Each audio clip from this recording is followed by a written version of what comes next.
So last week I used almost every single offcut that I generated over the past 5 years to build a feature wall in the back of the workshop. However, it wasn't done yet as I wanted to display my logo. Just like I designed here in SketchUp. Initially I was going to do this by hand, but then I thought, hey, I know Mario the Woodfather, and he has a brand new CNC from Blue-Carve which he is itching to try out, so he could do a much better job than I could. And I'll let the machines take over for the first time in the Fixit Fingers workshop to cut out all of the fiddly bits.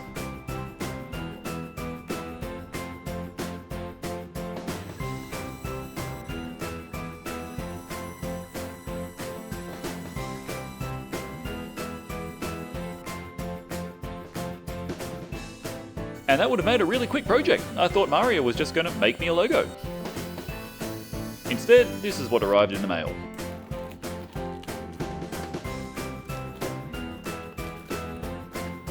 Some assembly required. What? I already cut the damn thing out for you. You want me to sand and paint it as well? Alrighty, so we had to put it together and paint it and sand it ourselves. How hard could that be? At least the fiddly bits were done. This workshop sign would be based on my little membership coins. I was going to use the workshop blue paint that I have all over the place, the trademark red of the Fixit Fingers logo, and try to replicate that coin as closely as possible, complete with cliched saw blade. But there was one bit Mario didn't send me, and that was the background circle. I've never had to cut one before, so I don't have a fancy jig of any description, and I didn't really feel like making one. So we knocked out the crudest circle cutting jig for the router that I possibly could.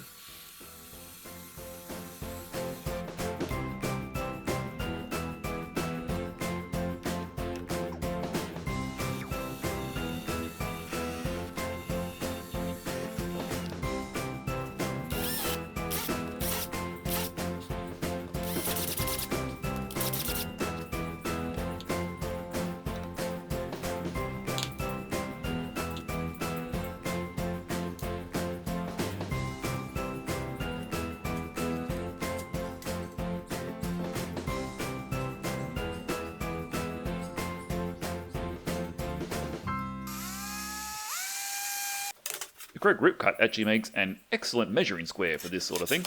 This was a bit of 9mm MDF, and fortunately, I'd already kind of painted it blue when I was doing testing for the feature wall in our bedroom.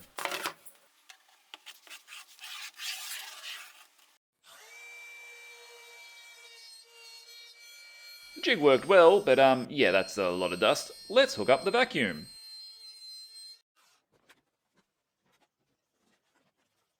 Which we then have to move every 5 seconds to stop it from fouling the jig. But at least it was a lot cleaner. Then I got clever. Put the vacuum on the jig.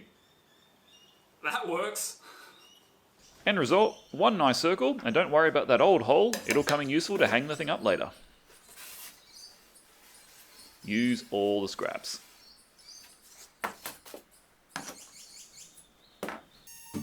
Honestly, Mario did an awesome job for me, already stuck these two bits together, and it only required a little bit of sanding to get it ready for assembly. The letters in particular I was dreading making, and so having the CNC do them for me, magic.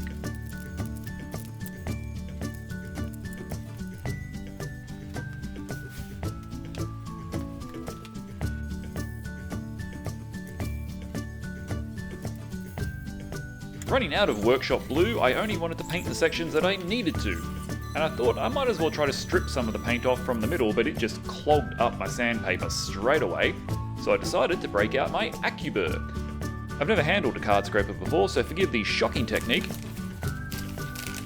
This one was sent out to me by my good friends at Carbotech to try out, and I thought it might help me get off these 3 or 4 layers of paint.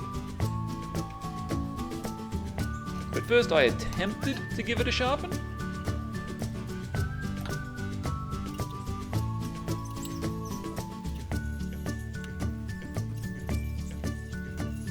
And got some okay results. But honestly, it just kind of made it really super smooth. There was a lot of paint on this board, so eventually I just gave up. But it was good practice. I'll read the instructions and watch the videos on how to do this properly before I use it on the next project, but it was fun to give this a try. And I did get 1 or 2 nice shavings. With all the pieces prepped, it was time to get the workshop into painting mode.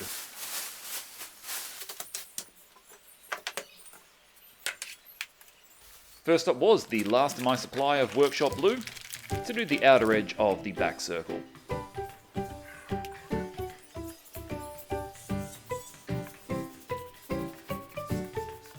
I had to mix up some custom grey for the hand, and I did actually undercoat the saw blade so that the red craft paint would stand out. This was a mistake, that stuff sucked. I think I put 5 or 6 coats of it on, used basically the whole tube. I'm glad it's gone, next time I'll just buy spray paint. Because it made the letters take a few seconds. The only tricky bit of this process was masking off the giant Fixit Fingers hand in order to spray the outer boundary the same jet black.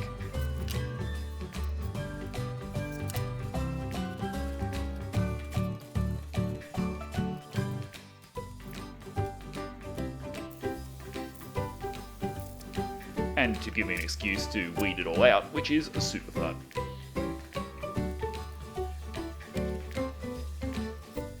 Look at that. Big hand time. I was very glad that Mario sent me the letters still within the outer borders from their carving, because this allowed me to do a few things, like space out the position of my logo. Honestly, I don't know why I didn't assemble this with Presto the nail gun before I painted it. That would have been good, but ultimately it worked just as well. Double check with the letter spaces to ensure that everything would line up nice, weighed it down after putting on some polyurethane glue and left that overnight to dry.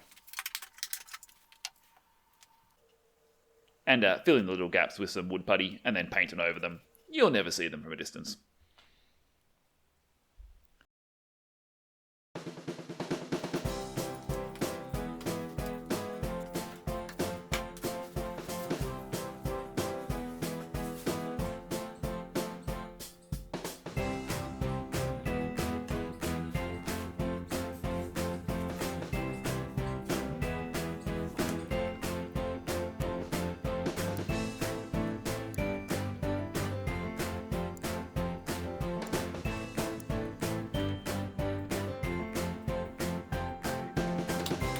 Now, of course, this is not a new idea. I stole it firstly off the Mad Viking Jesper Makes, but unlike him, I don't want power cables hanging down the bottom.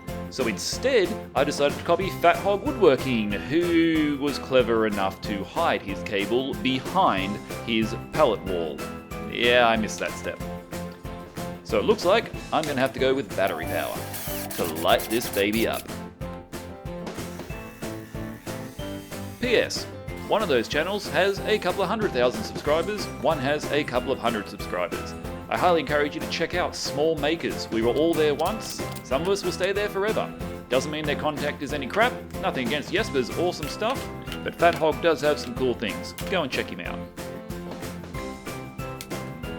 To attach the red blade to the blue circle, I needed to very carefully measure out where those support blocks were so I could screw into them from behind. A bit of scrap to evenly space things, clamp, flip, drill, drive, and hope for the best.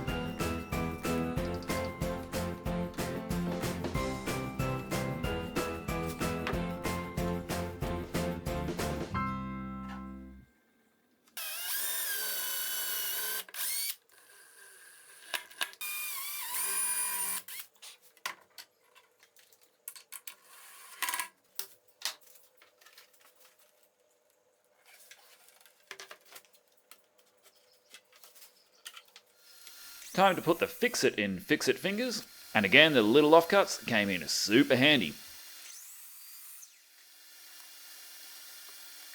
As did a pair of tweezers.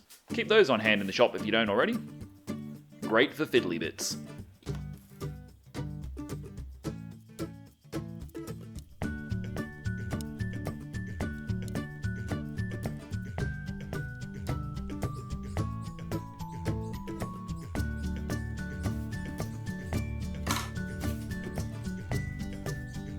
With it all together, a quick coat of clear poly seals the deal.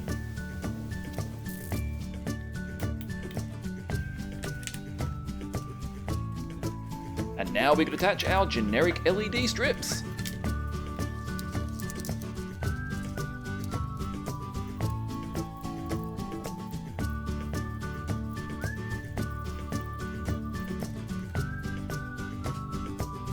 That was easy and pretty exciting. Let's see how it looks. But first we need to get it on the bloody wall.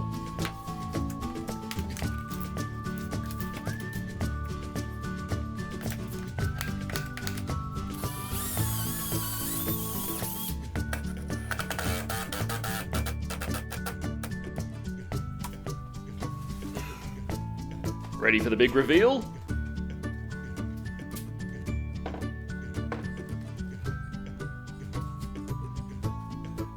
Ta-da! Yeah, that's pretty crap. Battery power, not great. But then I had an idea. If we point them outwards instead of towards the back of the saw blade, maybe it'll look a little better. Here's take 2. An improvement, and I'll take it not to run a power cord. Lovely. And here you go, guys, my new studio space. Complete with backdrop, signs, and all the rest. When I need to do my talky videos, I now have a much prettier backdrop from which to stand in front of. This is James from Fixit Fingers. I hope you enjoyed this CNC escapade, and I'll catch you on the next one. Thanks, Mario. Your turn now.